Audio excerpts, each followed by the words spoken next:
On commence.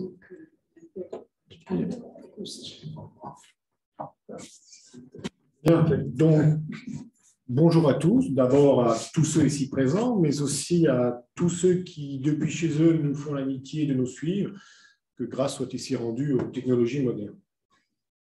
Je voudrais en liminaire excuser d'abord Gilbert Garel, qui est le président de l'Institut, qui normalement aurait dû officier à ma place, mais il a été retenu à un congrès enfin, c'est pas l'UFIC des cheminots, c'est par un congrès à Nancy. C'est son syndicat. Voilà, de son syndicat. Alors, aujourd'hui, avec André Narensens, nous engageons le 3e volet de notre cycle de conférences consacré aux crises que la CGT a dû surmonter dans son histoire. Certaines n'appartiennent qu'à la seule CGT, d'autres sont la conséquence d'événements extérieurs, soudains et brutaux. La plupart conjuguent difficultés internes et bouleversements extérieurs. Chaque fois, bien sûr, la CGT n'est pas restée sans réaction. Elle a agi, parfois avec habileté, parfois plus laborieusement, pour faire face. Vous l'avez compris, notre ambition ici est bien d'explorer les mécanismes de résolution des crises syndicales au cours de l'histoire. Au printemps dernier, nous avons organisé une conférence sur la crise de direction qui a affecté la seule CGT de 1908 à 1910. Il y a une quinzaine de jours, Jean-Louis Robert a brillamment abordé la rupture de 1914. Les années de guerre furent certes des moments de grande tragédie pour le mouvement ouvrier, mais l'économie de guerre va également ouvrir des perspectives et des moyens d'action nouveaux pour le syndicalisme. En continuité avec la conférence présentée par Jean-Louis Robert à propos du choc de la Première Guerre mondiale sur la CGT, André va nous parler de la scission de 1921. L'origine de celle-ci a des causes externes, bien sûr la guerre et la révolution russe au premier chef, et internes, dont André essaiera de démêler tout à l'heure les fils. Il traitera bien sûr des conséquences immédiates de la scission, mais il nous parlera aussi en point de mire du processus de reconstitution de l'unité syndicale. Pour finir, quelques mots sur le conférencier. Je serai rapide. Est-il besoin de présenter ici André, parmi nous? Sa collaboration avec l'Institut est ancienne et fructueuse. Il est l'auteur de nombreux livres sur l'histoire de la CGT. On peut retenir deux volumes.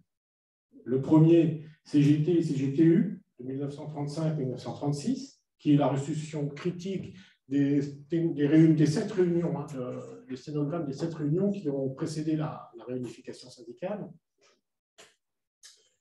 Et le second, sa collaboration à l'anthologie du syndicalisme français.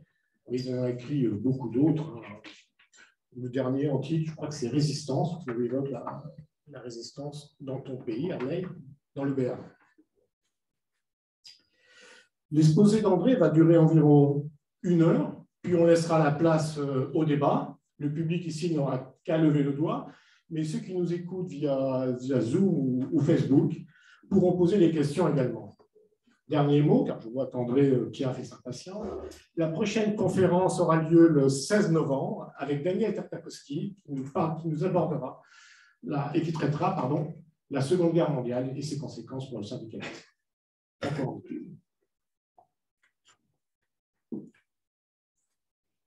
Merci Jérôme. Bonjour à tous et à toutes. J'espère que techniquement les choses vont bien se passer. La conférence que je vais présenter prend place dans le cycle dont nous avons convenu, Jérôme l'a rappelé, d'une approche des crises rencontrées par la CGT au cours de son histoire et des solutions trouvées pour les surmonter. Parmi ces crises, celle apparue lors des années précédant la Grande Guerre s'est confirmée au cours de la décennie en prenant, durant les années de guerre, des formes particulières. C'est une crise de très longue durée, très complexe, et qui va déboucher sur une scission de grandes conséquences. C'est pour cela que nous avons pensé nécessaire de consacrer 2 séances à son examen. Jean-Louis Robert a présenté, le 14 septembre dernier, une analyse des significations profondes de la crise intervenue au cours de cette période, en la plaçant telle qu'elle se manifeste dans le syndicalisme dans le contexte des bouleversements de guerre qui s'expriment dans des mutations sociales, économiques et anthropologiques.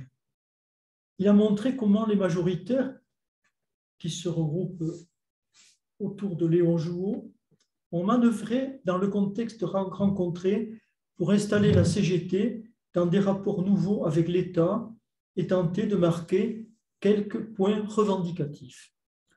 Je vais essayer de compléter l'exposé de Jean-Louis en évoquant les circonstances et le déroulement de la scission, puis en essayant d'en comprendre les conséquences.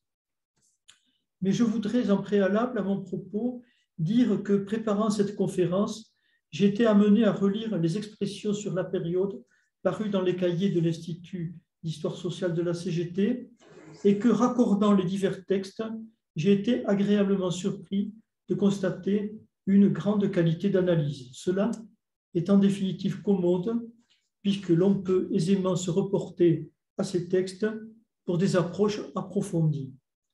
Je donnerai donc au cours de mon exposé les références qui conviennent et je pense qu'il serait sans doute judicieux de rassembler ces textes dans un document unique que l'on pourrait présenter sur le site de l'Institut. Ne souhaitant pas trop compliquer ce que je vais dire, je vais partir de deux expressions produites dans le contexte de la scission, l'une par la CGT et l'autre par la CGT. En janvier 1922, l'organe officiel de la CGT, La Voix du Peuple, publie, pour l'instruction des jeunes syndiqués, est-il dit, un historique de la scission dans le mouvement syndical. Le document occupe 49 pages et exprime une analyse dont la CGT ne se départira plus. Globalement, l'explication donnée est politique. La scission est estimée être la conséquence d'interventions extérieures appuyées par des courants politiques libertaires et blanquistes ayant toujours existé au sein de la CGT. La scission est le résultat de l'action des seuls minoritaires qui ont porté en son sein l'ingérence d'un parti politique, citation, le Parti communiste, ce qui est parfaitement inexact, comme le dira Pierre Monat dans son livre 3, Scission syndicale. Cette remarque vaut également pour l'Internationale communiste, comme en témoigne d'ailleurs d'une manière très claire la démarche faite par Alexandre Lozowski, dirigeant de l'Internationale syndicale rouge, en direction de la FSI pour tenter d'empêcher cette scission. De son côté, la CGTU publie 6 mois après la CGT, donc en juillet 1922, en miroir donc au texte confédéré et sous le même intitulé, Historique de la scission, son analyse. Cette analyse est publiée dans le compte rendu sténographique des débats du premier congrès confédéral unitaire. Le document, fort de 31 pages, enracine les causes de la scission dans le temps long, situant ses origines profondes dans la rectification de tir, c'est une citation, intervenue en 1913, qui aurait signifié l'abandon des orientations révolutionnaires antérieures. Ces deux textes analysent donc les responsabilités de la scission et sont bien sûr parfaitement contradictoires. Mais ils ont tous deux pour caractéristique de s'interroger sur l'origine des désaccords apparus. À propos de 1913, je donnerai ma première référence, à savoir l'article publié par Jérôme Beauvisage dans le numéro 143 des Cahiers, en septembre 2017, et qui s'intitule « La CGT rectifie son tir 1913 ». Ce désaccord sur les origines de la scission est intéressant car il installe celle-ci sous deux éclairages. L'un, bien que notant l'existence de traditions organisées libertaires et blanquistes anciennes, se situe dans le temps court d'une manœuvre de nature politique visant au contrôle de la Confédération. L'autre place la scission sous la logique d'un désaccord profond portant sur la conception du syndicalisme et des buts qu'il doit poursuivre. Lors de sa conférence, Jean-Louis Robert a fortement souligné le fait que Jouot s'engage dans les logiques de l'union sacrée d'une manière délibérée et y poursuit des objectifs tels que la défaite des empires et une reformulation des relations avec l'État accompagnée de quelques gains revendicatifs. Cette orientation va se concrétiser en décembre 1918 dans l'adoption à l'unanimité du Comité confédéral national du programme minimum.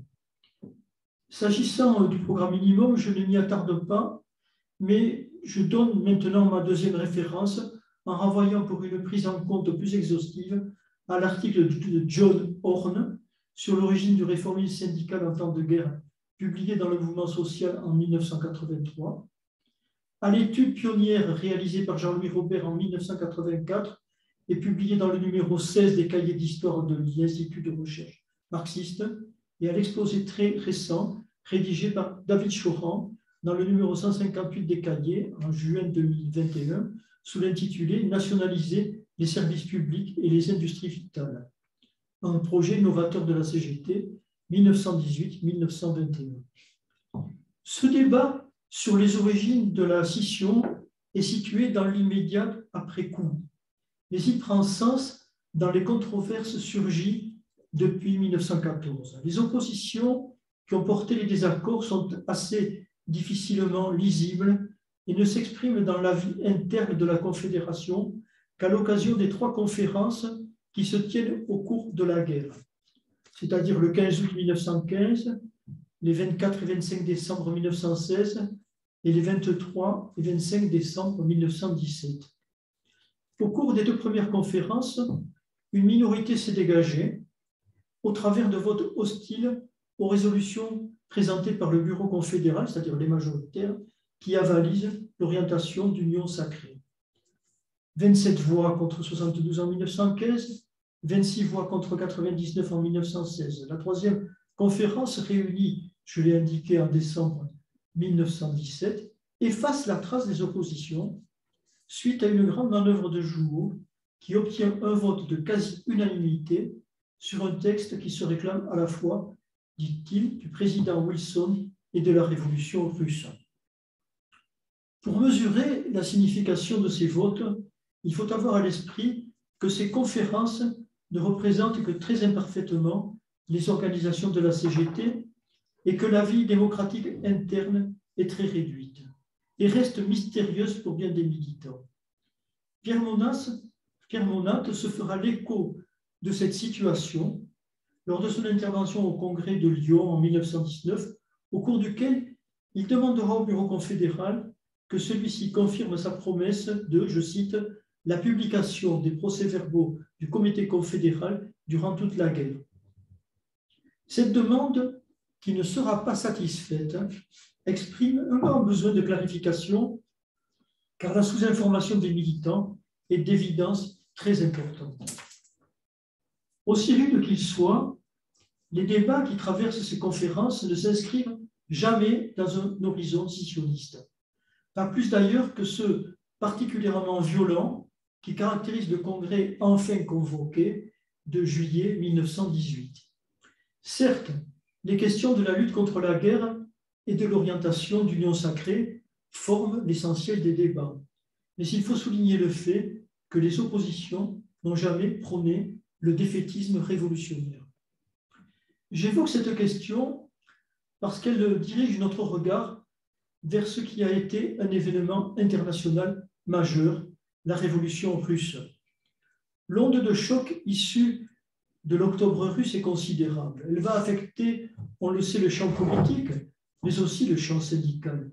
Et la question des orientations partidaires et syndicales va se poser dans ce cadre. Au fond, la question de la révolution est devenue une question pratique. C'est ainsi en tout cas que la conçoivent les minoritaires. Le désaccord stratégique va éclater explicitement en 1919, au printemps et à l'été particulièrement, à propos de la conduite des grèves dans la foulée du 1er mai et à propos de la mobilisation internationale contre l'intervention étrangère en Russie et pour les revendications économiques, mobilisation programmée pour le 21 juillet et qui sera annulée. Monat, lors du congrès de Lyon en septembre 1919, après avoir souligné que le spectre du 21 juillet plane sur le congrès, qualifie cette annulation, je cite, de reculade. Sur l'analyse de ce moment, je m'autorise à renvoyer à mon article de septembre 2007 dans le numéro 107 des cahiers de l'Institut, publié sous le titre « La CGT et la Révolution, 1917-1919 ». Voici 3 citations issues des débats du Congrès de Lyon qui révèlent bien le désaccord. La première est de Fernand Loriot, qui anime parallèlement à ses responsabilités au sein de la Fédération de l'enseignement l'aile gauche du Parti socialiste. Et dans cette citation, il affirme que, voici le texte de la citation, « La situation actuelle est sans précédent dans l'histoire, elle est révolutionnaire, elle est plus révolutionnaire que l'internationale socialiste et ouvrière ne l'avait prévu avant la guerre, et c'est justement parce que cette situation est sans précédent, justement parce que la classe ouvrière n'a pas d'autre alternative que de subir l'oppression de la classe bourgeoise, qui n'a plus la possibilité d'être libérale, parce qu'elle n'a plus d'autre alternative que de saper cette dictature ou de faire la révolution pour imposer sa propre dictature, que nous disons l'heure de la révolution est venue. » La seconde citation est de Pierre Monat qui déclare, je cite, « Il n'y a à l'heure actuelle dans le monde, en Angleterre comme en France, qu'une seule grande question ouvrière qui domine toutes les autres, la révolution russe. » En réponse aux minoritaires, Jouot déclare, c'est ma 3e citation,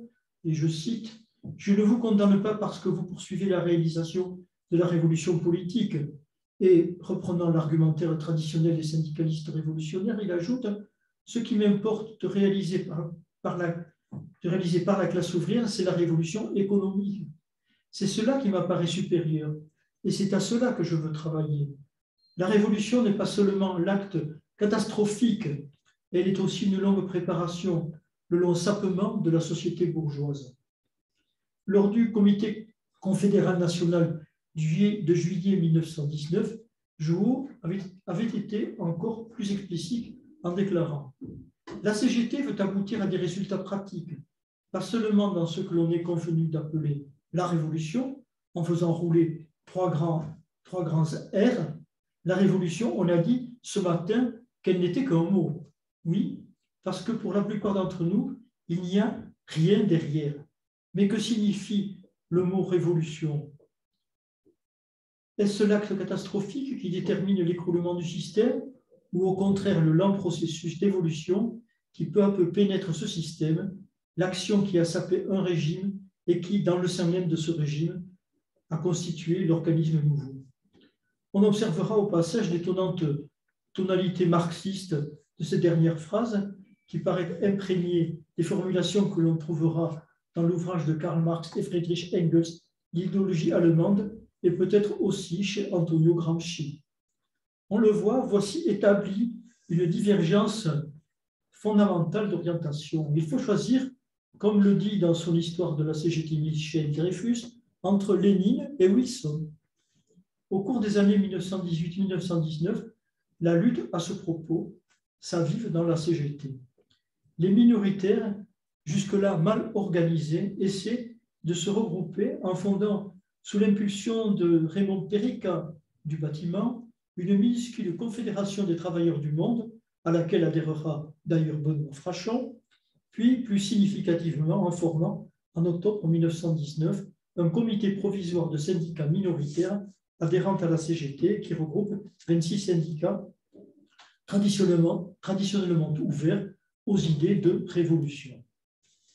Pierre Monat en est le secrétaire et on trouve parmi ses principaux dirigeants Joseph Tomasi, Raymond Perica, Gaston Mousseau, Henri Sirol, autant de noms que l'on verra apparaître dans la suite de mon exposé.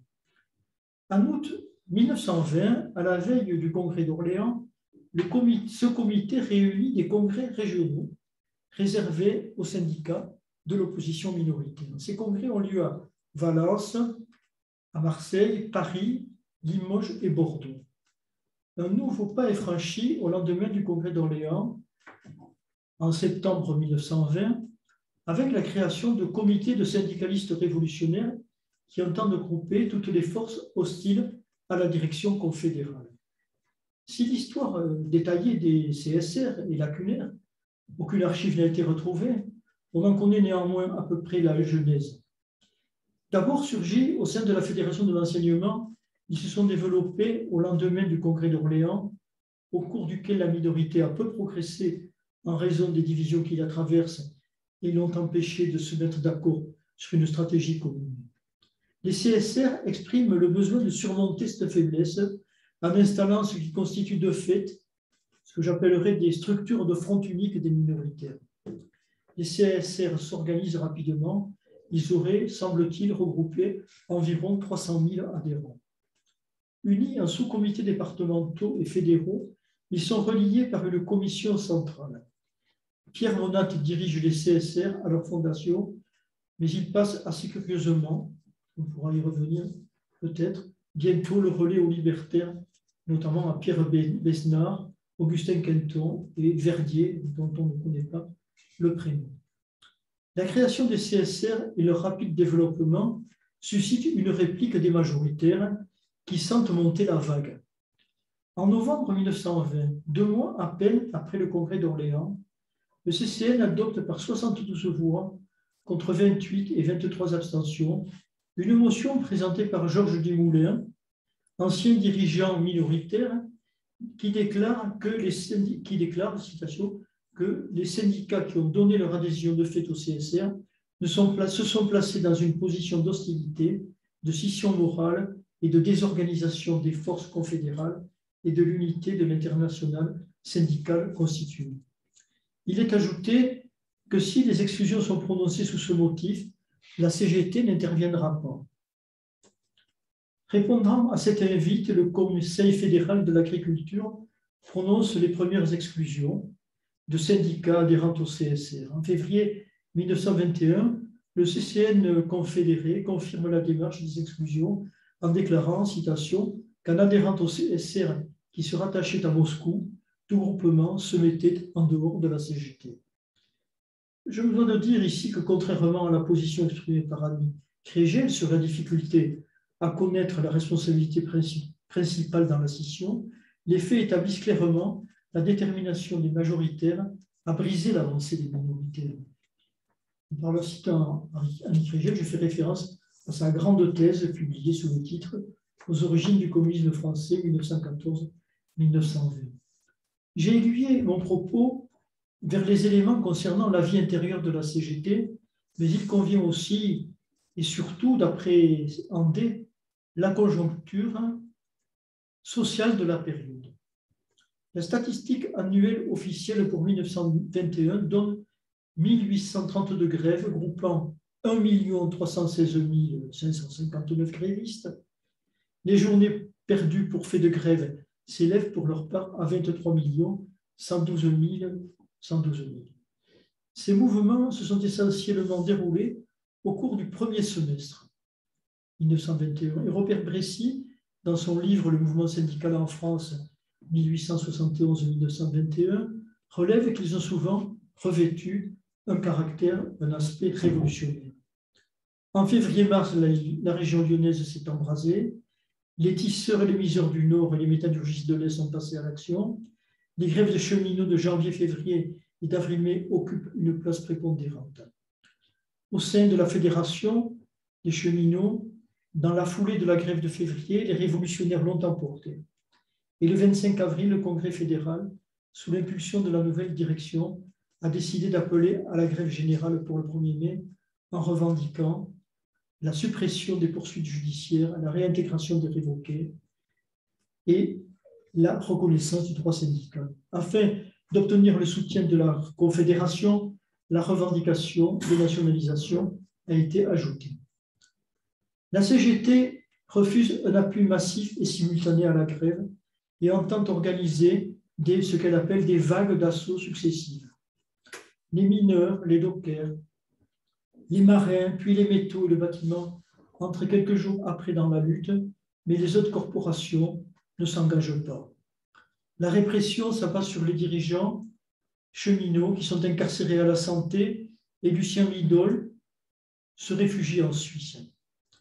Le CCN de la CGT des 20-22 mai, s'il prend acte de la décision de la Fédération de continuer la lutte, décide la reprise du travail pour les autres organisations. Restés seuls dans la grève, les cheminots reprennent le travail le 29 mai. La répression est considérable. Il y a plus de 17 000 révoqués. Profitant de la situation, les anciens dirigeants fédéraux, battus en avril, reprennent le contrôle de la fédération. Il s'agit là d'un véritable acte de guerre. Au sein de la CGT, la cassure entre majoritaire et minoritaire paraît irrémédiable. S'agissant des grèves cheminotes de 1920, j'indique l'analyse publiée par Nicolas Bouchoulichat dans le numéro 156 des cahiers de l'IHS, daté de décembre 1920, sous l'intitulé « Les grèves de 1920 ». En juillet 1921, 10 mois à peine après le congrès d'Orléans, le congrès qui s'ouvre à Lille témoigne d'une très forte dynamique des minoritaires. Ceux-ci ont réuni à la veille des assises confédérales une conférence rassemblant 840 délégués, soit 6 fois plus qu'à Orléans. Et le rapport moral n'est voté que par 1556 voix contre 1348. La motion d'orientation majoritaire qui s'affirme, je cite, pour la réalisation du programme minimum, conformément à la charte d'Amiens, pour maintien de la CGT à la Fédération syndicale internationale, contre l'action minoritaire jugée contraire à la discipline syndicale, cette motion recueille un score du même ordre. Le Congrès, qui a débuté par une bagarre générale, établit donc 2 camps à presque complète égalité. Les hauts-jours et les majoritaires ont bien compris qu'une dynamique est en route qui conduira à leur défaite. Pierre Monat, dans son ouvrage déjà cité, Transition syndicale, écrit, citation, « À aucun prix, ils, les dirigeants majoritaires, ne voulaient aller devant un autre congrès l'année suivante. C'est alors qu'ils multiplièrent les exclusions de syndicats minoritaires. Alors que les exclusions se multiplient en effet et que de rudes batailles d'influence se déroulent à la Fédération des cheminots, notamment, le CCN réuni le 19 septembre 1921 condamne les comités de syndicalistes révolutionnaires. Le 27 septembre, la direction des CSR publie un manifeste préconisant un congrès des minoritaires pour constituer une CGT révolutionnaire. La convocation de ce congrès est lancée par 10 fédérations et 16 unions, et ce congrès réuni du 22 au 24 décembre 1921 rassemble environ 500 délégués et 1564 syndicats. Il accueille 11 fédérations et 31 unions départementales. Le congrès tente l'apaisement, il décide du retrait des syndicats des CSR, puisque dans le CSR, première formule, les syndicats en tant que tels pouvaient y adhérer. Il y avait des adhésions individuelles et des adhésions de syndicats. Donc, il décide du retrait des syndicats des CSR tout en maintenant des adhésions individuelles. La convocation d'un congrès extraordinaire est en même temps formulée, qui constitue le butoir à partir duquel s'enclenchera, en cas de non-convocation, le processus de constitution d'une nouvelle centrale. Une commission administrative provisoire est formée. Une délégation mandatée pour rencontrer le bureau confédéral n'est reçue que par un fidèle lieutenant de Jouot, Jules Lapierre, et alors secrétaire adjoint, qui a reçu mandat de Jouot en déplacement opportun à Francfort, de ne s'engager sur rien. Dès lors, les jeux sont faits, la scission est inévitable et la rencontre avec Lapierre est considérée comme emblématique de la rupture qui vient, au point d'être retranscrite in extenso dans le document publié par la CGTU sur les causes de la scission. En tout cas, la situation de scission est actée par la commission administrative de la CGT qui, le 27 décembre, considère que, je cite, « les ordres du jour publiés créent la division ouvrière et constituent en fait la scission ». Le CCM de la CGT confirme cette position les 12 et 13 février 1922, après avoir constaté que la scission est réalisée à tous les échelons et que les minoritaires en portent la responsabilité. Quels sont les effets quantitatifs de la scission? On l'a vu, la croissance des effectifs syndiqués enregistrés en 1918-1919 ne s'est pas confirmée. On l'a vu dans la conférence de Jean-Louis Robert. Je m'excuse d'avoir omis cette renvoyé à la conférence de Jean-Louis. En 1920, la chute a été brutale et la scission enregistre ce fait. l'étude des mandats de congrès donne les chiffres suivants pour l'année 1921. CGT, 489 000 adhérents, CGTU, 349 000, c'est un total de 838 000. Michel Dreyfus, dans son histoire de la CGT, estime que les circonstances de la scission ont davantage pénalisé les unitaires qui faisaient jeu quasi égal avec les majoritaires lors du congrès de Lille. La concrétisation de la scission a pour conséquence d'écarter des deux centrales des forces importantes. La Fédération des fonctionnaires, dont l'adhésion à la CGT est récente, elle date de 1919, et d'une certaine manière est restée bien formelle, adopte dès janvier 22 une position de neutralité et déclare avoir l'intention de s'employer, je cite, à préparer un rapprochement entre les deux tendances qui divisent les forces ouvrières. La position d'autonomie des fonctionnaires sera de longue durée, le retour à la CGT ne s'effectuant partiellement qu'en 1927. En mars 1922, la Voix du peuple dresse un état des lieux. Sur un total de 45 fédérations, elle en identifie 32 fidèles et 13 défaillantes. Les unions départementales des régions industrialisées, que sont la région parisienne, la région lyonnaise, Marseille, sont acquises aux unitaires. Globalement, la CGT identifie 30 UD passés aux unitaires et 44 UD restés fidèles. 7 UD aux effectifs très réduits, ne pouvant être reconstitués.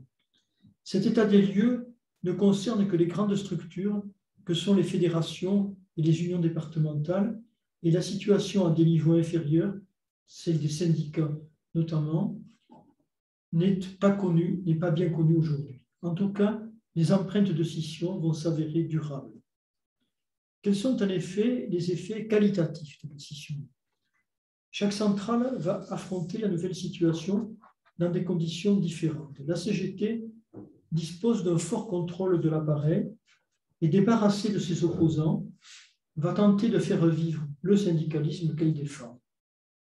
La CGTU doit affronter des problèmes différents qui, dans le moment des origines, concernent très fortement ses principes et modes d'organisation, autrement dit, le modèle de fonctionnement renouvelé qu'elle entend mettre en place. Si les oppositions sont coagulées en opposition aux majoritaires, elle est en effet traversée de plusieurs courants dont Loïc Lebars nous a parlé lors de sa conférence. Je vais néanmoins rappeler ces courants. En 1921, 3 tendances existent au sein des minoritaires. Les syndicalistes purs, avec des guillemets, les communistes purs, avec des guillemets aussi, les syndicalistes communistes.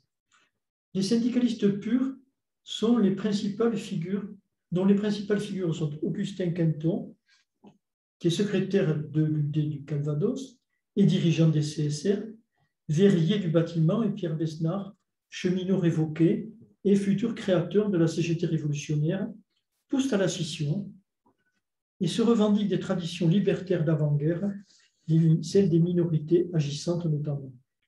Ils entendent lutter simultanément contre les réformistes et les communistes tels qu'ils les identifient, contre la FSI, ils entendent lutter contre la Fédération syndicale internationale et l'Internationale syndicale rouge. C'est à ce courant qui se manifeste dans plusieurs pays que Lénine adresse ses critiques dans son célèbre ouvrage « La maladie infantile du communisme ». Les communistes purs ont pour principaux leaders Alfred Rosmer, correcteur de presse, rédacteur à la Vie ouvrière et peut-être surtout représentant à Moscou du comité de la Troisième Internationale. Et deuxième leader, Joseph Tomasi, membre de la commission administrative de la CGT, puis en 1921, membre du comité directeur du Parti communiste. Ils défendent tous deux la ligne de l'Internationale communiste et de l'Internationale syndicale rouge, mais ne disposent que d'une audience limitée. Les syndicalistes communistes, troisième tendance donc, sont les plus nombreux et forment l'épine dorsale de la minorité. Ce sont eux qui animent principalement les CSR. Le groupe de la Vie ouvrière est l'épicentre de la tendance dont les leaders principaux sont Pierre Monat, Gaston Monmousseau et Pierre Semard, 2 poids lourds de la Fédération des cheminots. il nous faut accorder une attention particulière aux syndicalistes purs parce qu'ils vont jouer un rôle très important dans la période précédente et suivante immédiatement la scission. Ces syndicalistes purs sont en effet parvenus à prendre le contrôle des CSR puis de la jeune CGTU grâce à une action secrète coordonnée connue comme l'affaire du pacte, dont la création semble être une initiative de l'ancien secrétaire de la CGTU d'avant la guerre de 14, Victor Dreyfus. Les origines de la formation de cette organisation secrète sont encore mal connues, mais elles semblent avoir vu le jour en février 1921 et regrouper seulement 18 individus. Le but de ceux-ci était de prendre le contrôle des CSR puis de la nouvelle centrale dont ils souhaitaient la création et pousser en conséquence à la scission. Ils y parviennent, mais en juin 1922, l'affaire est dévoilée. Le texte d'une charte reprenant l'esprit du pacte est présenté et mis en minorité lors du premier congrès de la CGTU à Saint-Étienne. Les syndicalistes purs sont battus et perdent leur position dominante.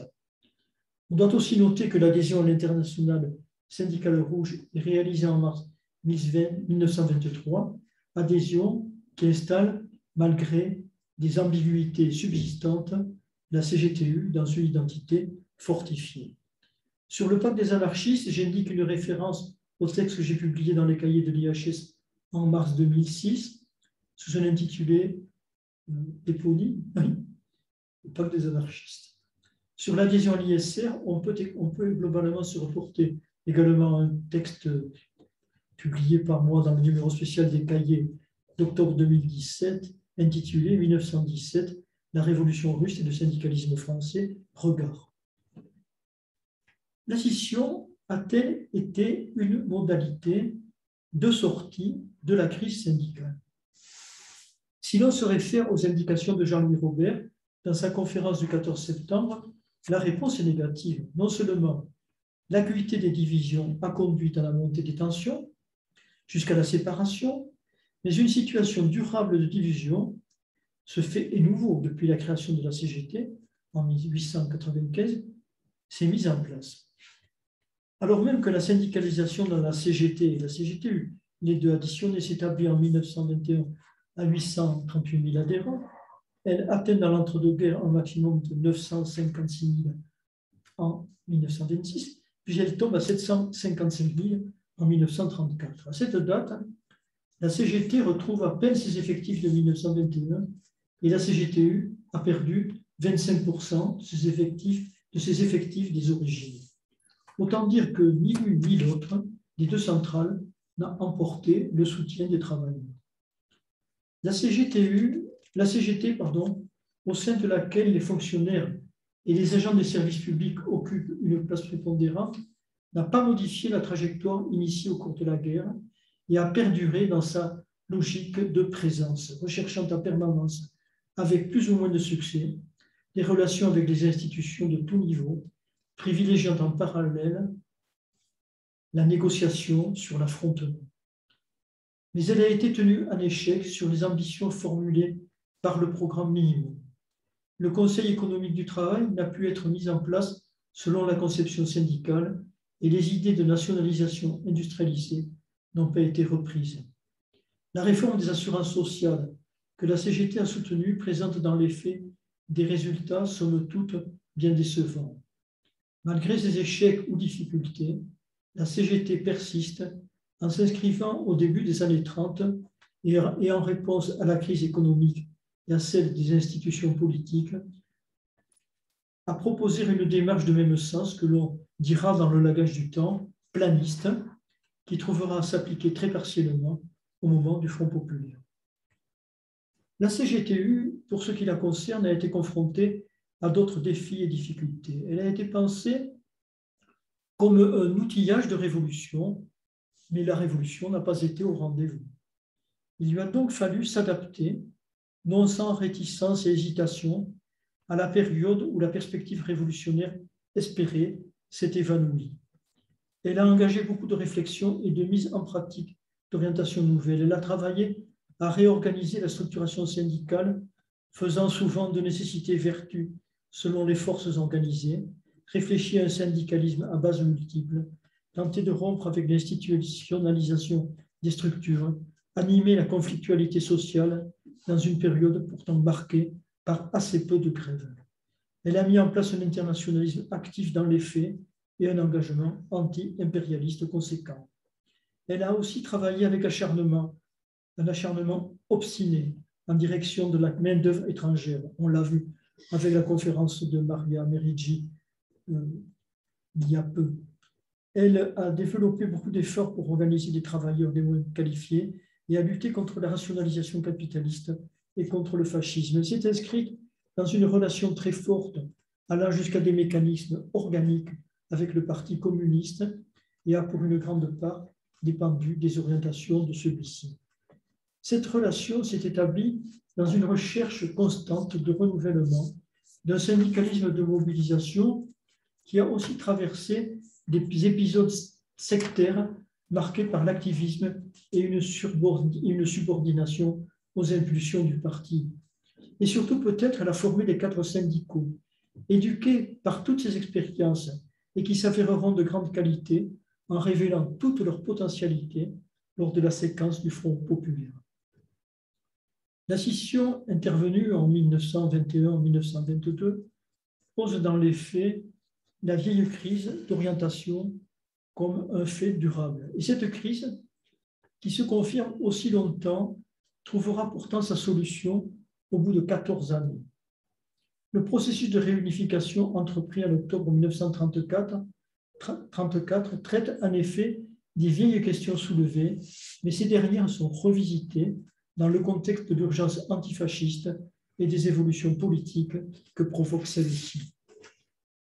La lecture des sténogrammes des conversations qui se sont déroulées en 1934 et 1935 entre la CGT et la CGTU, ainsi que les débats du congrès de réunification de mars 1936 à Toulouse, montrent la très grande volonté unitaire de la CGTU. Celle-ci joue en effet complètement le jeu de la démocratie syndicale, consent au compromis résultant de son infériorité numérique après avoir renoncé à l'existence de fractions politiques au sein des syndicats. On peut donc considérer que la crise surgit au cours du premier conflit mondial trouve formellement une solution organique qui se révélera fragile dans la réunification de 1936. Une cohabitation des désormais anciens confédérés et anciens unitaires est négociée et mise en place. Bientôt, l'explosion sociale contemporaine du Front populaire va redisposer les forces au sein de la CGT au bénéfice des anciens unitaires qui se révèlent les héritiers efficaces d'un syndicalisme de mobilisation que le contexte favorise. Comme quoi, un compromis plutôt défavorable conclu dans le cadre de la mise en œuvre d'une orientation antifasciste peut propulser une dynamique renversant les termes initiaux à partir d'une intense mobilisation sociale et d'une, ce qu'on appelle une ruée syndicale qui va bousculer les anciennes données, mais aussi les anciens unitaires qui en sortent transformés en rencontrant un syndicalisme de proposition et de négociation dans lequel les expériences locales professionnelles antérieurement essayées peuvent se mesurer. Je vous remercie.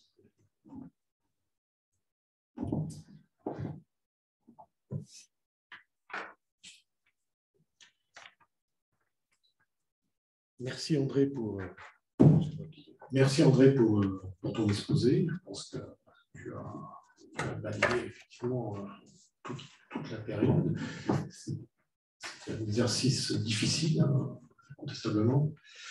Et je vais maintenant tout de suite laisser la parole à la salle, ou peut-être que David, tu pourrais nous faire relayer les questions qui ont été posées par ceux qui nous ont suivis via Zoom ou Facebook. Non, est-ce que avez-vous des questions?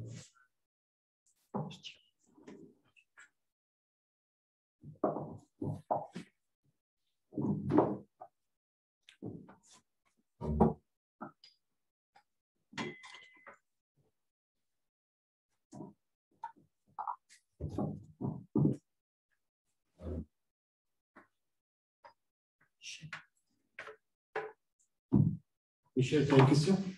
Oui. Une remarque. Une remarque et des questions.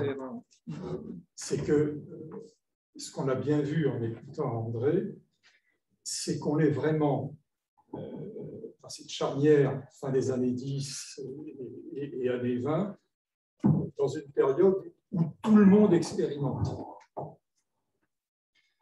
C'est-à-dire qu'il n'y a pas de modèle national qui puisse véritablement servir de référence. Et donc, tout le monde, d'une certaine façon, inaugure un type de syndicalisme. Alors, on peut dire que du côté de Jouot, ils avaient inauguré pendant la guerre, mais néanmoins, justement, la guerre est passée.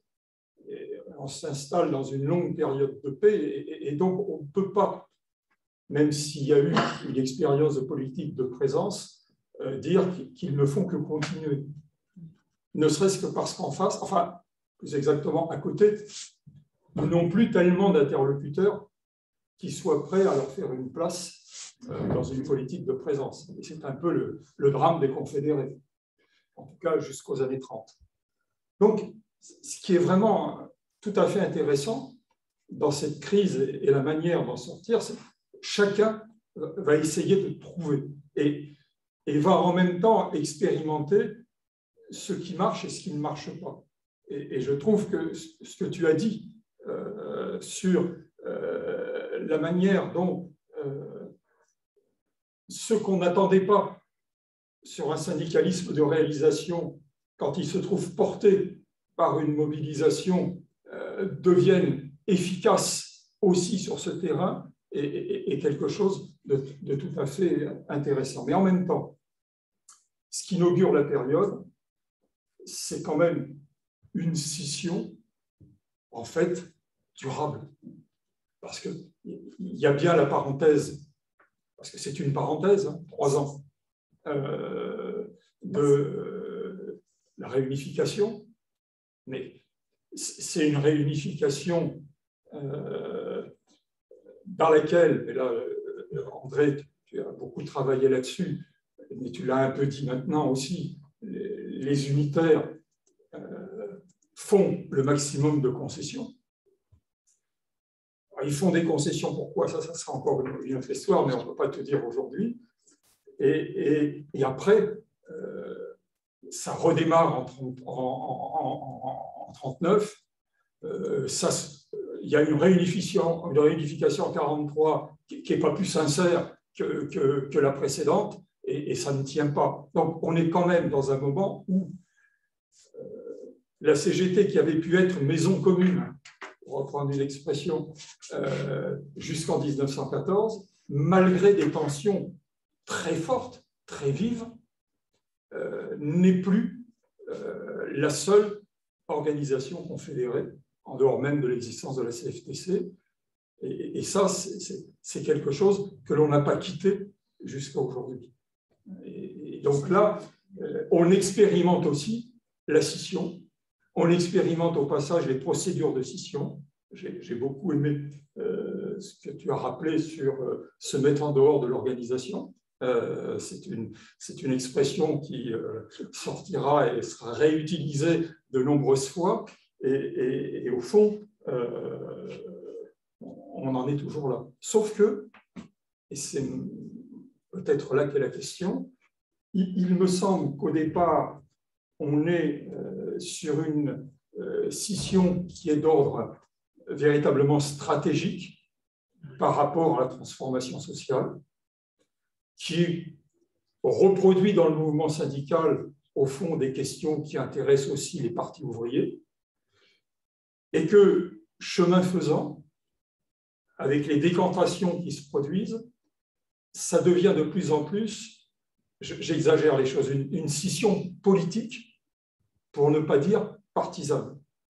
C'est-à-dire que c'est plus seulement une question de stratégie sur laquelle on peut négocier, évoluer, c'est des questions d'acceptation ou non d'une subordination politique c'est une question d'acceptation ou non d'orientation politique qui sont définies pour une part en dehors du syndicat.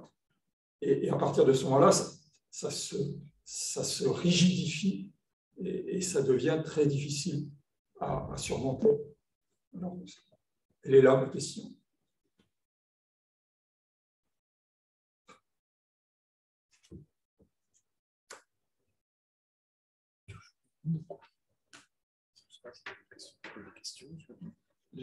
Non, vas-y. Je suis d'accord tout à fait avec le fait que le rabibochage militaire de 1936, l'expulsion des communistes, parce que c'est comme ça que ça a été dit à l'époque de 1939, la réunification dans des conditions très particulières de 1943 en période de clandestinité, qui est une affaire aussi très compliquée et dominée par des considérations qui ne sont pas que syndicales, en plus, qui sont aussi liées à la conjoncture politique, et ce qui va advenir ensuite à la libération en 45, 46, 47, on est reparti vers une scission, mais tout ça, c'est une continuité. C'est pour ça que j'ai beaucoup hésité à dire, et j'ai pesé mes mots, mais en parlant comme ça, peut-être que ça m'a entendu, mais c'est la réunification formelle de 1936. D'ailleurs, il faut savoir qu'elle n'a jamais été acceptée par un certain nombre de majoritaires. Je pense notamment à des gens comme René Belin. Quand ils ont, dans la CGT réunifiée, ils sont constitués en tendance, ça s'appelait syndicat au pluriel, pour continuer la lutte pour l'indépendance syndicale, disait-il, dans la mesure où il y avait une vaste entreprise qui appelait entreprise de colonisation des communistes dans la nouvelle centrale réunifiée. Donc ceux-là, ils n'avaient jamais accepté la réunification. Ils voulaient continuer la division. Et on peut redire que l'installation dans le pluralisme syndical qui est là depuis 1947, il y a l'histoire de la CFTC, de son évolution propre, son installation à côté de la vieille matrice CGT, c'est une autre histoire, mais en fait, le mouvement ouvrier français ne s'est jamais remis de la situation de la période de la guerre de 14. Il ne s'est jamais remis vraiment. C'est difficile à formuler, mais il s'est ossifié dans des circonstances chaque fois un peu singulières, mais dans des oppositions, tu le dis Michel, j'en suis totalement d'accord, de nature politique. C'est le politique qui a pesé sur la situation du mouvement syndical français sur la longue durée. Après, mais j'espère qu'on va pouvoir, dans notre séminaire sur la CGTU, qu'on va pouvoir aborder cette question telle que la CGTU l'a traitée, en tout cas dans son histoire propre, sa question de sa relation aux politiques. Parce qu'elle l'a traitée longuement, avec des hésitations, des formes différentes, mais elle l'a traitée et au moment de l'unité, elle a sacrifié, peut-être d'une manière formelle, mais elle a sacrifié tout ce qui avait constitué son argumentation, à savoir que si on veut avoir des outillages de révolution, des outils de révolution, que ce soit le syndicat ou le parti, il faut qu'il y ait un ensemble unifié d'un point de vue stratégique dans le cadre de la perspective révolutionnaire qu'on doit défendre. Donc, à la question à laquelle on essaye de répondre dans l'intitulé de ces journées d'études, c'est comment la CGT a-t-elle affronté des crises et comment a-t-elle essayé de les surmonter? Au cas particulier, il faut traiter comment elle surmonte, dans quelles circonstances elle surmonte, est-ce qu'elle surmonte vraiment? Ou est-ce qu'elle Oui, elle esquisse, elle cherche une voie de sortir, mais sans rétablir, jamais ça ne se fera. Ensuite, les conditions d'une vie interne plurielle apaisée. Parce que après au moment alors après, il y a l'épisode très, très hystérique de l'exclusion des minoritaires, des anciens unitaires en 1939, mais l'ossification a tendance très, très grande. Hein.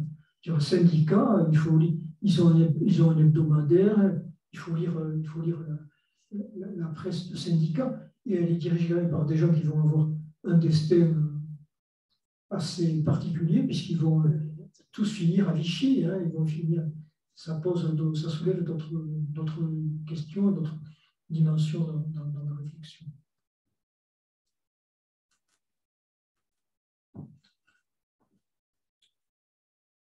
J'ai deux mains levées là sur Zoom. Je vais essayer de passer la parole à Patrick d'abord. Patrick Bourgeois. Alors, je ne sais pas si Patrick, tu nous entends? Oui, je vous entends. Est-ce que vous m'entendez, vous? Très bien. Bon, j'ai une question. Enfin, si j'ai bien entendu, parce qu'effectivement la qualité de sonore est assez moyenne. Mais quand André évoque, si j'ai bien compris, hein, qu'en 1921, il existe 3 tendances au sein de la CGTU. Hein, alors, il développe pas mal sur la question des syndicalistes purs, mais j'ai pas bien distingué, moi, enfin, s'il pouvait préciser ces 3 tendances, hein, s'il pouvait peut-être mieux les identifier. Alors peut-être qu'il a bien dit, en tout cas, je n'ai pas très bien cerné ces 3 tendances au sein de la CGTU. Hein, voilà, ça c'était ma question.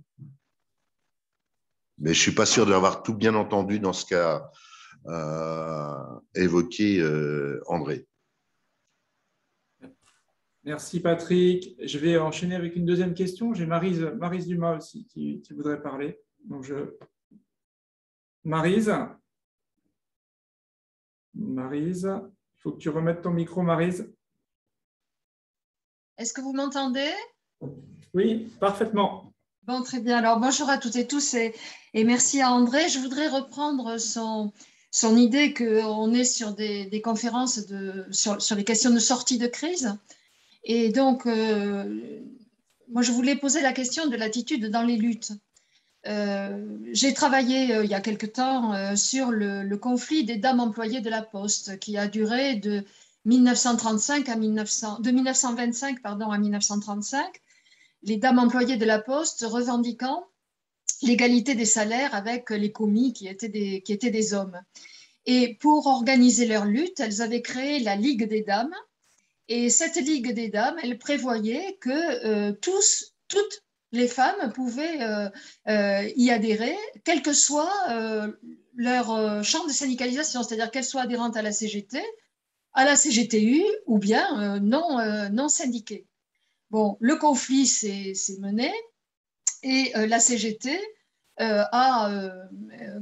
s'est débrouillée pour que la principale dirigeante de la Ligue des dames ait des responsabilités à la CGT et pour étouffer cette action. Tandis que la CGTU a voulu la poursuivre et la CGTU a eu comme stratégie, parce qu'elle avait compris la volonté unitaire des dames employées dans leur lutte. Et donc, la CGTU a essayé de s'appuyer sur ce conflit pour créer des comités. Alors, j'ai plus le titre en tête, pardon, j'ai pas préparé spécialement là pour aujourd'hui, mais c'était des comités qui cherchaient justement à créer l'unité syndicale en s'appuyant sur ce conflit pour en faire des leviers pour parvenir à l'unité entre la CGT et la CGTU. Je pense que ça n'a pas dû être le seul exemple. Je crois que peut-être la CGTU avait une stratégie, c'est-à-dire de s'appuyer sur les luttes pour redimensionner les questions unitaires. Et voilà, ça, c'est des éléments de sortie de crise. Quand on est des dirigeants syndicaux, il y a les débats internes, mais il y a aussi la façon dont on se situe vis-à-vis des luttes pour essayer de tracer des perspectives. Donc, je voulais savoir ce qu'il en était de cette stratégie et de ses effets sur la réunification et le contenu de la réunification ensuite.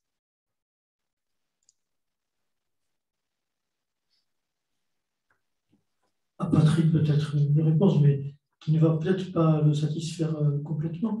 Oui, j'ai évoqué donc les trois tendances qu'on distinguait au sein de la CGTU. Il faut prendre, il a bien fallu les baptiser, disons, leur donner des intitulés qui caractérisent le plus largement possible et le plus précisément possible ce que sont ces tendances. Mais il faut savoir qu'on a affaire quand même à des choses extrêmement mouvantes. Par exemple, les Rosmer et Tomasi, qui représentent les communistes purs, on dit cela, mais ils ne représentent... en fait, ils représentent l'orientation de l'international dans le syndicalisme. Le problème qu'ils ont, Rosmer joue un très grand rôle à Moscou, dans le cadre du fonctionnement de l'international, mais il va jouer un rôle aussi dans le cadre de la formation de l'international syndical rouge, mais ils n'ont pas beaucoup de relais dans la CGT. Ceci dit, ils incarnent une vision du monde, disons. Les syndicalistes purs, c'est un peu plus simple, c'est le vieux courant libertaire, disons. Il faut aller vite parce que c'est des mondes très compliqués, ça. Il y a les anciens syndicalistes révolutionnaires qui étaient imprégnés par les idées anarchistes. Et ils ne vont pas tous comment dire, suivre la même trajectoire. Parmi les syndicalistes purs, il y a ceux qui s'affirment comme des partisans intransigeants de l'indépendance vis-à-vis de l'ISR, notamment du Parti communiste aussi. La troisième tendance des communistes, alors les communistes, les syndicalistes communistes, c'est très compliqué ça aussi parce qu'ils sont, comment dire, les communistes sont mal identifiés à l'époque. Le parti est ce qu'il est, il est formé, il est issu de ce qu'était le vieux Parti socialiste. Il n'a pas encore des caractéristiques qui sont très, très, très affinées. Il est imprégné d'électoralisme, il est imprégné de beaucoup de défauts de la vieille social-démocratie. Mais il y a des gens qui font mouvement tout de même vers ce parti communiste, même s'il ne leur plaît pas trop tel qu'il est, mais qui vont souhaiter le changer. Et parmi eux, il y a tout un courant du syndicalisme révolutionnaire, de l'ancien syndicalisme révolutionnaire, qui va faire un mouvement vers le parti communiste de manière durable. C'est le cas, par exemple, de quelqu'un comme Gaston Monmousseau, qui est l'exemple le plus achevé de cette évolution. Et évolution qui va se confirmer, parce que dans toute cette période un peu trouble de la scission, ils ne sont pas membres du parti, mais ils vont le devenir rapidement, y acquérir des responsabilités importantes dans les années qui vont suivre et y garder pendant des décennies des responsabilités dirigeantes. Voilà, bon après, il faut quand même se reporter peut-être aussi à la conférence de Loïc Lebras sur ces questions. Je pense qu'il a donné une vision des choses dans la durée qui nous permet de mieux comprendre cette structuration très particulière qui existait dans les années 20. Sur la question que pose Maryse, j'ai envie de dire qu'on va en reparler prochainement dans une conférence qu'on va faire sur les problèmes de l'unité, de la recherche de l'unité dans la période de scission. Voilà. Mais ce qui est certain, c'est que, alors je ne connais pas du tout la lutte des dames des PTT, mais il me semble qu'elle est, ce qui est fait, c'est représentatif du côté de la CGTU, il y a une orientation très claire depuis le début. Elle dit, et l'international syndical rouge le dit aussi, qu'il faut mettre en route ce qu'ils appellent des orientations de front unique. Ils disent qu'ils ne veulent pas renoncer à une unité organique, mais que dans l'immédiat, face au capital, il faut s'unir pour combattre et pour combattre avec efficacité contre lui. Il faut donc faire ce qu'ils appellent le front unique. Le front unique, c'est-à-dire l'unité à la base, qui peut être une unité de circonstance à l'occasion d'une grève, et qui peut être aussi une unité plus organisée. Et on va voir cela se dérouler au fil du temps. Alors, ça n'a pas un très grand succès, les pratiques de front unique. Ça existe ponctuellement, mais d'une manière très, très limitée, sauf à la veille du Front populaire, où on va voir là naître, mais en réponse à la difficulté à reconstruire l'unité syndicale organique, on va voir se mettre en route une démarche plus globale, qui est la démarche dite des syndicats uniques, c'est-à-dire de créer une structure syndicale, et ça va être le cas notamment chez les cheminots, une structure syndicale qui, sans nier l'existence parallèle des syndicats CGTU et CGT, permet d'accueillir dans une structure unitaire les syndiqués de l'une ou l'autre centrale, mais sans que les syndicats CGTU ou CGT soient pour autant dissous. C'est une forme intermédiaire qui organise d'une manière concrète la volonté unitaire, et l'idée étant que la prolifération des syndicats uniques va créer dans le pays un mouvement tel qu'on ne pourra plus nier ce fait syndical et qu'on pourra penser une réunification au niveau confédéral à partir de cette base. Voilà ce que je puis te dire, mais l'orientation de Front unique, elle est, dès les lendemains de la session, affirmée, évidemment. Pour faire le Front unique, il faut être deux, et au niveau confédéral, ce sera impossible, bien sûr. La CGT refusera toujours l'idée même de l'unité d'action avec la CGTU, jusqu'en 1934, où les choses commenceront à bouger, mais dans la conjoncture très particulière de la période de Front populaire, et en fonction d'éléments qui ont à voir avec des dimensions plus générales et plus politiques qui caractérisent la période. Marie, ce que je puis te dire, je ne sais pas du tout si j'ai répondu vraiment à ta question.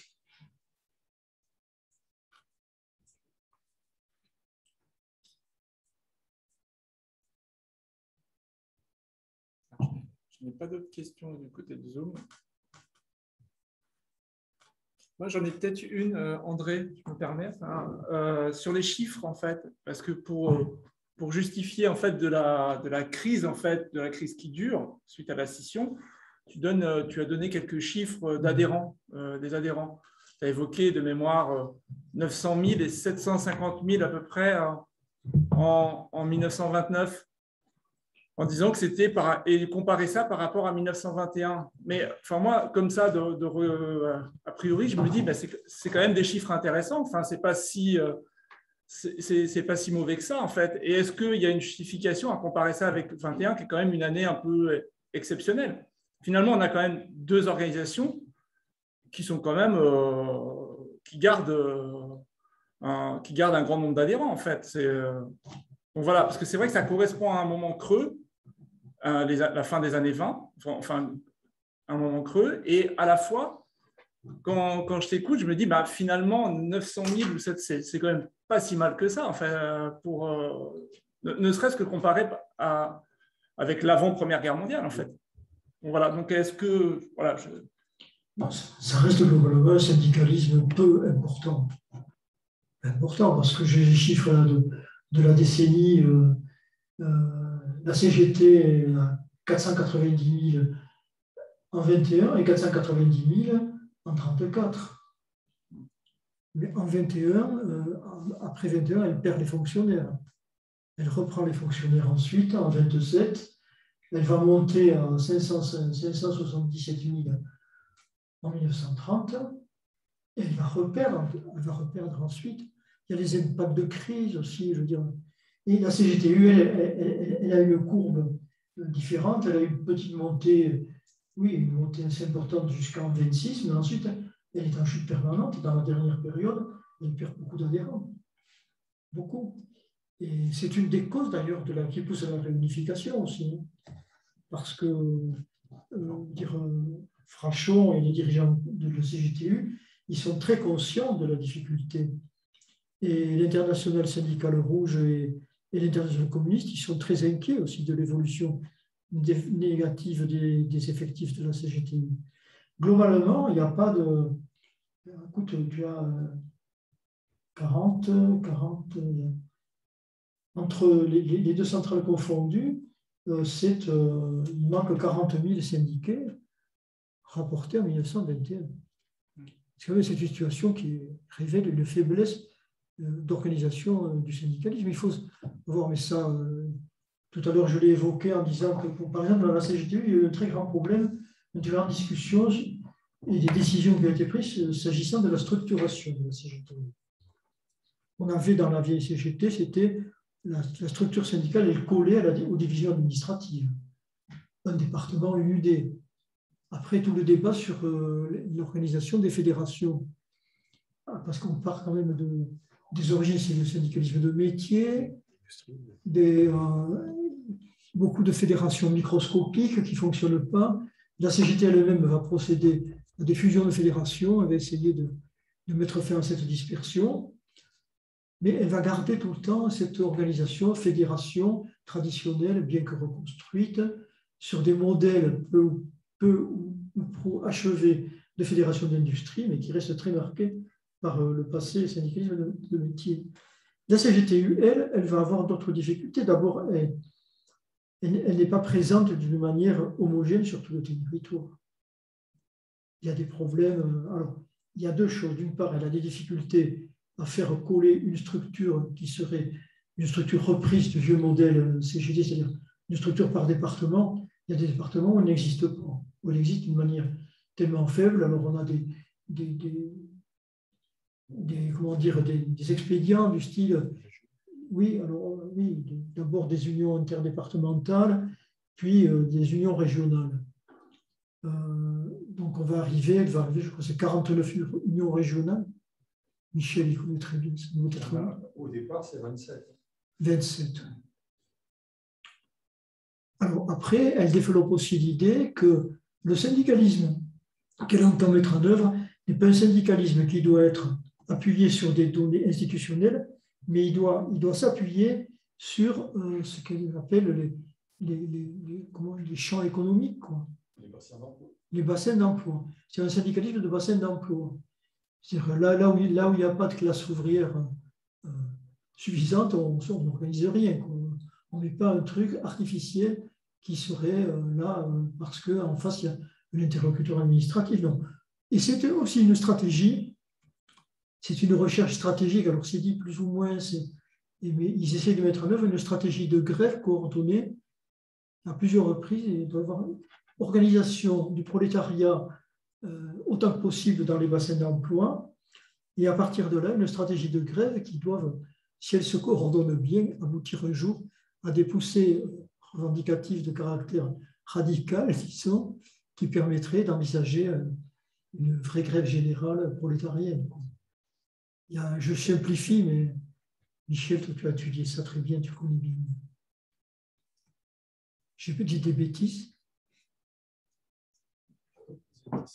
Tu as évoqué, et c'est vrai qu'il y a un vrai silence sur ce qui se passe dans les syndicats. Et je crois qu'aller voir ce qui se passe dans les syndicats au moment de la scission serait tout à fait éclairant.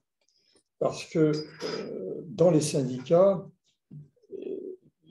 les syndiqués veulent l'unité. Parce qu'ils savent bien que pour compter, il faut faire bloc. Et donc, si on va voir dans les syndicats, on verra passer des syndicats en bloc chez les confédérés ou chez les unitaires. Ce qui peut d'ailleurs expliquer aussi que la CGTU ne démarre pas si mal que ça. Parce que les minoritaires ont acquis de l'audience, ils ont conquis des syndicats, et au moment où se fait le partage, d'ailleurs tu as évoqué l'adhésion des syndicats au comité syndicaliste révolutionnaire, c'est des syndicats en bloc qui passent. Et c'est vrai aussi chez les confédérés.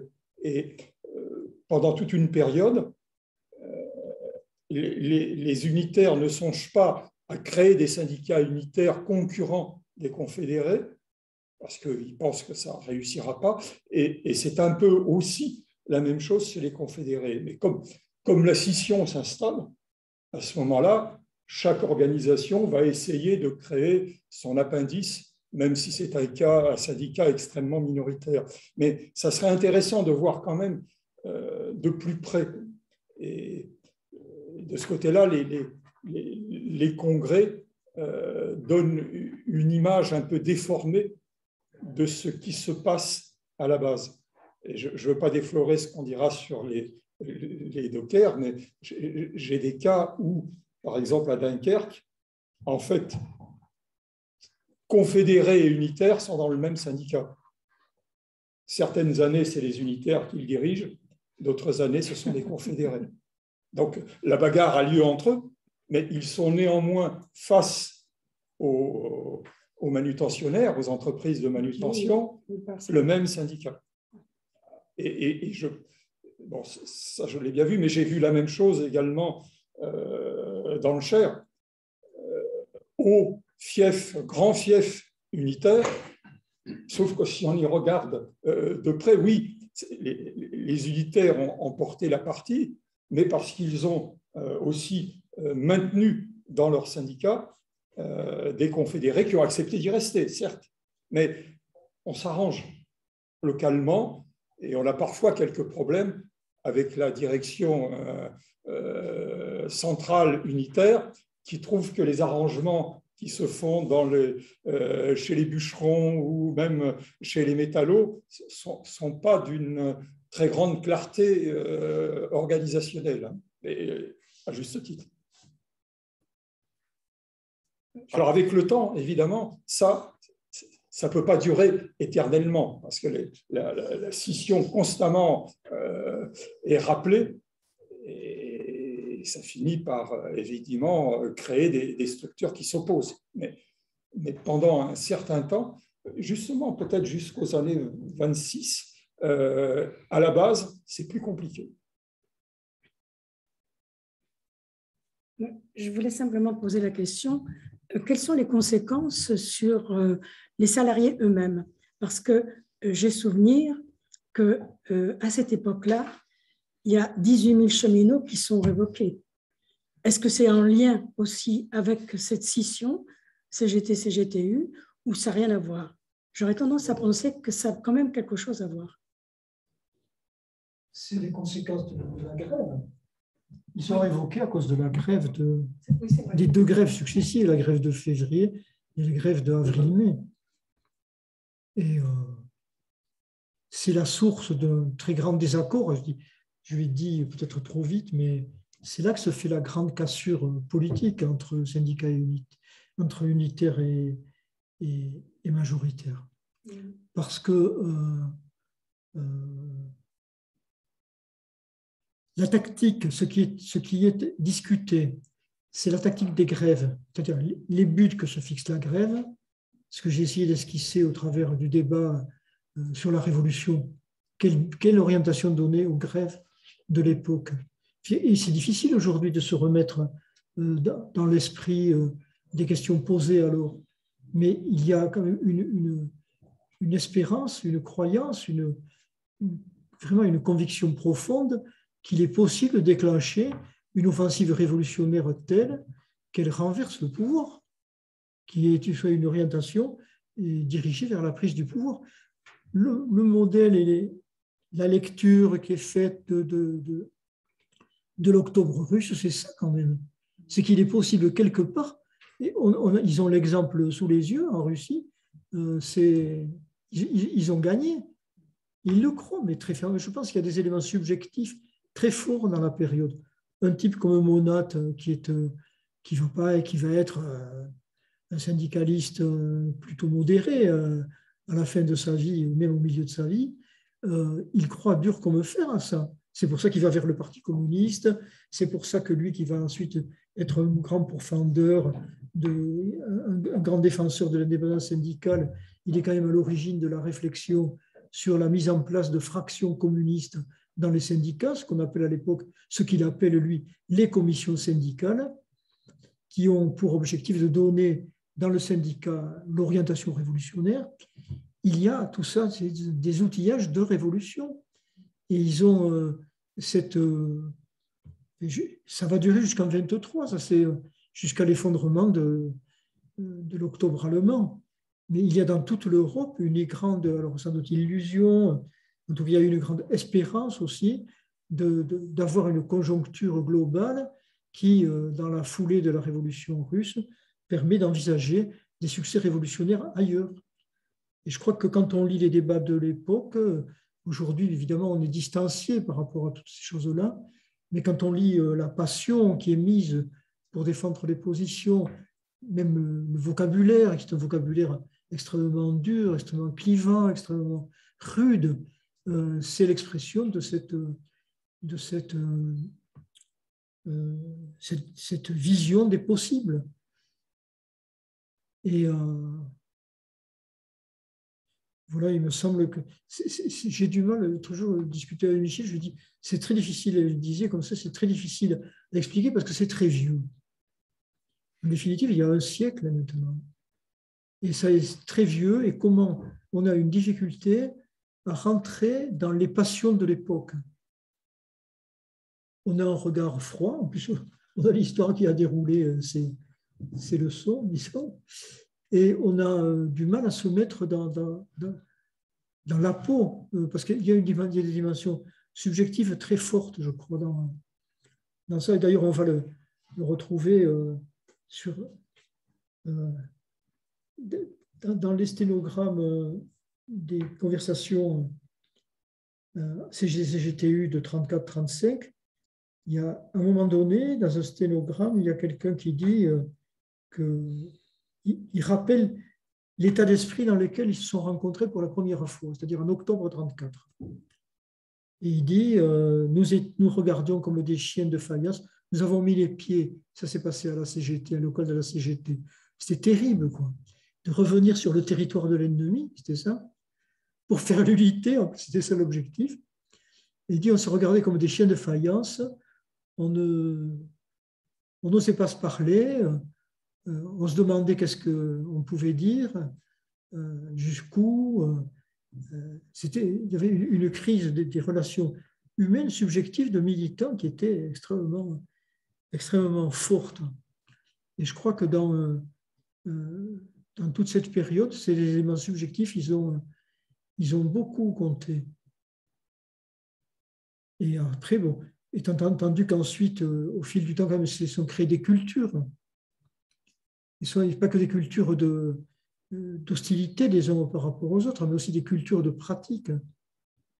Et quand je disais tout à l'heure que, sans rentrer dans les détails, évidemment que au cours de son histoire, la CGT avait formé des militants d'une qualité exceptionnelle. Parce que des gens qui ont été, à la différence des confédérés, qui menaient des vies assez plan-plan quand même, ils n'ont pas subi beaucoup de répression. Et tout ça, les autres, enfin, c'était terrible, quoi. C'était les prisons, les poursuites devant les tribunaux, la précarité de l'emploi, la misère souvent, qu'ils acceptaient des vies de sacrifice. Ils s'accrochaient aux usines comme à des lieux magiques, quoi, parce que c'était là que se nourrissait la contradiction capital-travail et que c'était là que se maîtrisait la contradiction décisive qui allait faire exploser la société. Ils s'accrochaient aux usines comme, je ne sais plus, je lisais un récit de grève, il y a notamment un dirigeant, Richetta, qui a été malmené. Bon, enfin, c'est des héros, quoi. Alors après, ils avaient leurs défauts aussi, c'est clair, mais c'est quand même des gens qui ont payé et donné beaucoup de... Parce qu'ils croyaient vraiment, ils croyaient à cette espérance sociale. C'était un espoir terrible.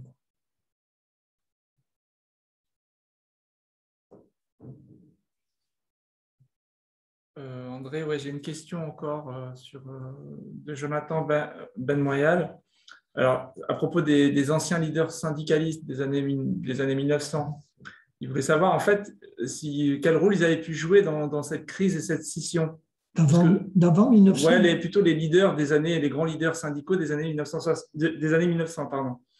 Et pour lui, il semble très en retrait. La dernière apparition politique et publique de Pouget semble être un soutien à Monat et son orientation co-signée par Victor Griffuel. dans l'humanité, par exemple, ont-ils encore une influence? Ne semblent-ils pas usés par des décennies de militance? Ils sont usés, ils ont disparu du paysage. Bon, il y a Kéré, il y a Jouot, il est d'avant 14. Mais Raïm aussi. Il reste des gens. Mais parmi les grands, les Yvetot, les Pouget, si on reprend d'autres noms, ils ont disparu du paysage. Ils ont passé la main. Ils appartiennent à la première période de la CGT, d'avant la guerre, la période syndicaliste révolutionnaire. Mais ils ont disparu du paysage complètement. Après, il y a des grands survivants quand même, parce que... il y a le cas de Grifful, qui est un peu compliqué, Grifful, parce qu'il a été quand même secrétaire général de la CGT. Il a été chassé de ses responsabilités dans les circonstances que Jérôme avait présentées d'une manière détaillée dans la conférence qu'il avait faite sur la crise de 1909. Individuellement, il a une trajectoire qui est difficile à saisir. Alors, ce qui est malheureux, c'est qu'il y a une biographie de Grifful qui a paru en anglais. Elle n'est pas traduite en français et je dois reconnaître que je n'ai pas fait l'effort de la lire. Mais il n'a pas été clair pendant la guerre de 14, à ses débuts tout au moins. Il a été Union sacrée. Il a été ensuite, il semblerait qu'il ne l'a plus été. Au moment de la scission, il a participé, il a retrouvé ses pulsions anarchistes, mais il n'était pas anarchiste, il était blanquiste de tradition, c'était blanquiste. C'est-à-dire, blanquiste, ça aussi, plus personne ne sait trop qu'est-ce que ça veut dire, mais c'était des partisans d'une prise de pouvoir violente par des minorités, prise de pouvoir de l'État, prise de pouvoir politique par des minorités, et instauration d'une dictature prolétarienne bien installée. Donc, pendant la guerre, il semble qu'il ait évolué, en tout cas, il évolue au moment de la scission. On le retrouve, semble-t-il, d'après les propos de Pierre Besnard, je ne sais pas comment on dit, on le retrouve à l'initiative de ce qu'on appelle l'affaire du pacte, c'est-à-dire cette franc-maçonnerie anarchiste de caractère secret qui ressemble fort aux sociétés bakouniniennes que Bakounine préconisait pour contrôler les organisations, etc. Il semblerait qu'il ait été à l'origine de cette affaire. Et ensuite, il évolue et il part en Union soviétique, il part en Russie, pardon, et il est conquis subjugué par ce qu'il voit en Russie, et il devient partisan de la révolution bolchevique, et il n'adhère pas au Parti communiste, semble-t-il encore. Je ne sais pas trop, mais peu importe. Mais il devient un admirateur de la révolution russe. Il le fait savoir, il s'exprime là-dessus, puis ensuite il meurt. Donc il disparaît du paysage. Il aurait pu continuer longtemps à faire le yo-yo, peut-être. Je sais pas. Enfin, bon, c'est un personnage, lui, il subsiste d'avant 14. Il a une trajectoire, au fond, curieuse, mais qui est représentative de ce que je disais tout à l'heure, des difficultés à saisir idéologiquement les gens. Ce que j'ai dit pour les syndicalistes, les communistes syndicalistes, c'est une espèce très compliquée à appréhender.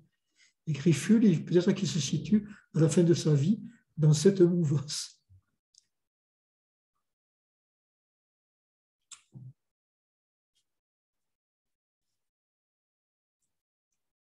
Moi, je n'ai pas d'autres questions sur les réseaux sociaux, ou sur Facebook, ou sur Zoom. Est-ce que tu peux te rapprocher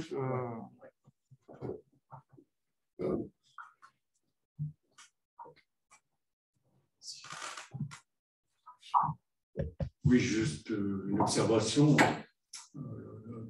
La CGT d'avant 1914 a été très fortement imprégnée par l'anarcho-syndicalisme jusqu'à l'entrée de guerre où là il y a eu l'Union sacrée qui a quand même traumatisé le mouvement. Et donc ma question c'est, après la guerre, au moment de la scission, quelle est la part de l'anarcho-syndicalisme, comment il s'est retrouvé, ou du moins le mouvement anarchiste là-dedans. Ça a dû être avoir un peu le bras tordu. Voilà. C'est vrai ce que tu en penses.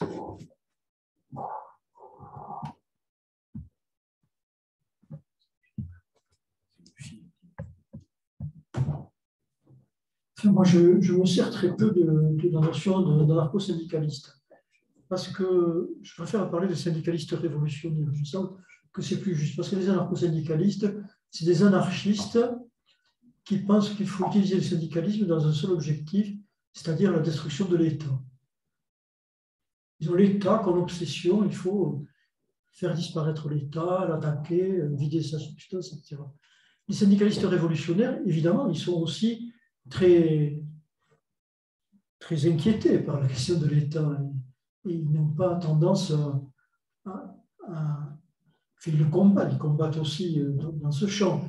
Mais ils sont aussi un syndicalisme d'action transformatrice. Alors, ce syndicalisme révolutionnaire, comment il va, à un moment de la scission, je pense qu'il n'a plus de cohérence. Et s'il en a jamais eu, s'il en a déjà eu, je ne sais rien, mais il n'a plus de cohérence doctrinale, il n'a plus de vraie vision compacte, d'un groupe compact qui serait soudé dans une perspective. Le syndicalisme révolutionnaire, il va se diviser. Alors, on peut dire qu'il y a une partie des libertaires, les Besnér, etc., qui sont peu ou prou issus de cette tendance, mais il y a aussi d'autres forces qui, secouées par notamment la révolution russe, vont effectuer des trajectoires qui vont les mener ailleurs. En tout cas, le syndicalisme révolutionnaire, il va quasiment s'éteindre en tant que courant porteur d'une orientation et d'une stratégie syndicale, il va s'éteindre dans la période. Il va s'éteindre parce qu'il y a aussi, il faut bien le dire, aussi un certain nombre de syndicalistes révolutionnaires qui ont cédé aux sirènes de l'Union sacrée et qui ont complètement tourné le dos à tout ce qui était leur conception antérieure. Mais pour ceux qui restent attachés à l'idée de révolution, si on peut dire, ils ne vont pas rester homogènes en tant que courant. Ils vont se disperser dans plusieurs orientations qui vont progressivement s'affirmer dans le temps.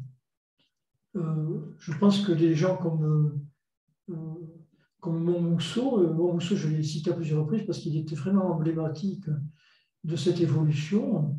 Il traduit ce qu'a été le passage des orientations du syndicalisme révolutionnaire à un autre syndicalisme qui va chercher sa voie, Michel l'a dit, qui va chercher sa voie, qui va expérimenter autre chose que les modèles très institutionnalisés que portaient les partisans de Jouhaux et Jouhaux lui-même. Voilà, donc ce qui est advenu du syndicalisme révolutionnaire, à mon avis, je pense que c'est sa disparition en tant que courant. Michel. Si je peux ajouter une chose, c'est que le syndicalisme révolutionnaire, en effet, il se construit en opposition au Parti socialiste comme outil de révolution sociale. Il dit que ce n'est pas le parti qui peut le faire parce qu'il réunit en son sein n'importe qui, des avocats, des profs et parfois des ouvriers, alors que le syndicalisme, il est d'abord enraciné dans le monde du travail.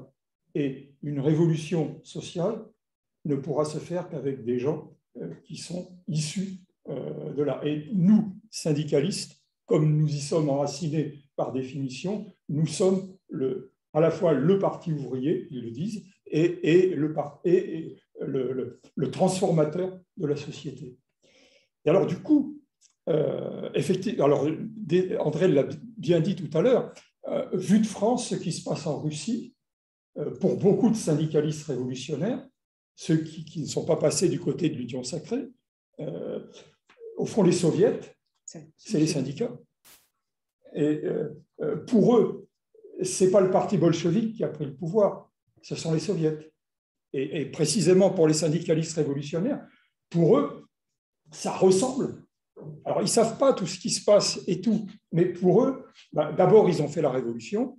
Ça c'est la preuve par la réalité. Ça, c'est effectivement un point très fort dans l'audience, l'écho de la révolution russe. Et puis, ce n'est pas un parti, c'est les soviets. Tout le pouvoir aux soviets, disent les bolcheviks. Et 17, au départ, c'est ça. Bon. Et donc, déjà, beaucoup de syndicalistes révolutionnaires évoluent. Ils ont réussi en Russie la révolution. Il y a des choses à apprendre de ce côté-là. Et le glissement qui se fait chez un certain nombre de syndicalistes révolutionnaires, qui sont des révolutionnaires, c'est de dire la formule russe, elle a marché. Bon, donc ça les ébranle. Mais en même temps, la France est un pays de syndicalisme de transformation sociale, pas que, mais c'est un syndicalisme de transformation sociale. Et si le syndicalisme communiste va se construire avec la CGTU, va se construire pour le meilleur et le moins beau,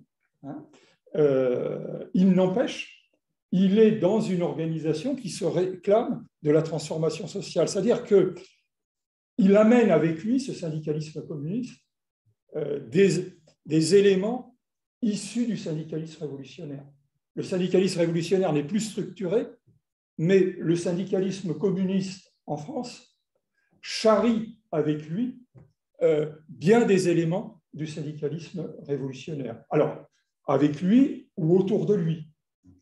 Et par exemple, on en a le fédéralisme dans la CGT, ce n'est pas très compatible avec la bolchevisation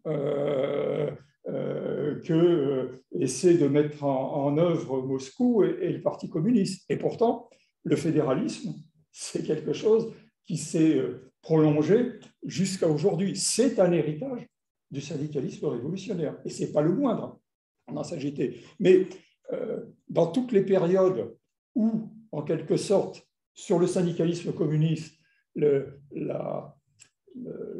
tuteur parti sera affaibli ou en question,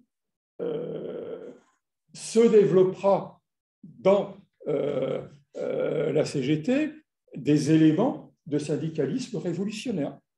Et on pourrait prendre dans des moments où il y a, en 68, par exemple, soit dans la CGT, soit en dehors d'elle, ou bien pour des périodes plus récentes. Là encore, soit dans la CGT, soit en dehors d'elle. Mais le syndicalisme communiste, pour une bonne part, est né du syndicalisme révolutionnaire. Il l'a remplacé, mais sans le faire disparaître complètement, loin de là. En plus, j'ajouterais que la société française, alors c'est une autre histoire, et une partie du salariat français est en quelque sorte sensible à un certain nombre d'éléments du syndicalisme révolutionnaire. L'autogestion, d'une certaine façon, alors là c'est plutôt venu hors de la CGT, était aussi la traduction d'une aspiration qu'il pouvait y avoir chez les salariés, dont la CFDT s'est emparée à un moment, mais c'est aussi un retour sous une forme donnée du syndicalisme révolutionnaire. Donc, il a disparu en tant que force structurée et importante, mais dans les têtes et dans les pratiques, c'est loin d'être aussi net que ça.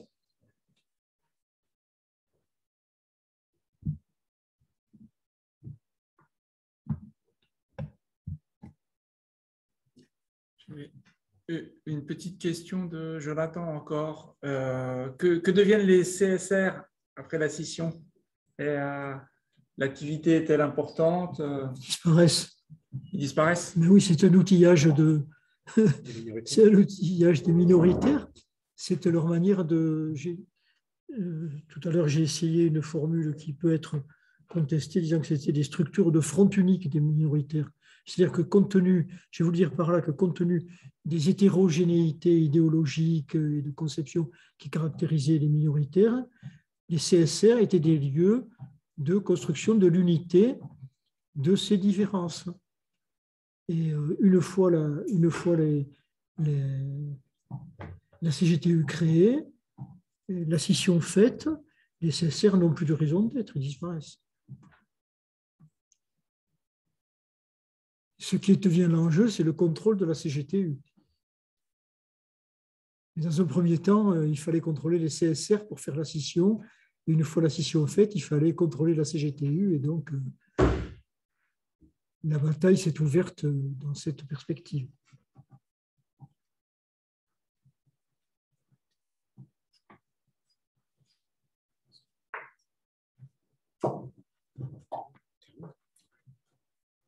Bon, écoutez, s'il n'y a pas de questions, je pense qu'on va arrêter là. La conférence, vous pourrez retrouver donc la conférence sur le site de l'EHS et votre site de Facebook, hein, c'est ça?